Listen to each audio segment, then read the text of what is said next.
Justice et droit, une chronique de Maître Sylvain Lamarche. Un manquement à l'un des aspects de la responsabilité médicale peut entraîner un préjudice corporel ou mental et l'obligation de réparer le préjudice ou dommage subi. Rappelons que l'établissement de la responsabilité ne sera établi que lorsqu'il existe un lien de causalité entre la faute et le préjudice.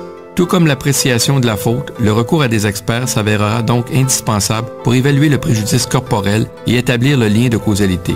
Comme en matière de préjudice corporel, la réparation en nature s'avère illusoire, on demandera donc une compensation monétaire par l'attribution de dommages et d'intérêts dans le cadre d'une action en responsabilité civile. Les conditions de responsabilité étant établies pour la victime immédiate, c'est-à-dire celle qui a subi un préjudice corporel, il y aura lieu d'évaluer les dommages subis par les proches. Ainsi, les proches qui subissent un préjudice en raison de l'atteinte corporelle subie par les victimes immédiates pourront aussi obtenir une compensation pour dommages.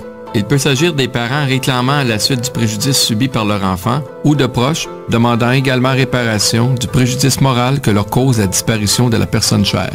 En ce qui concerne le recours pour préjudice corporel, le droit d'action se prescrit par 3 ans.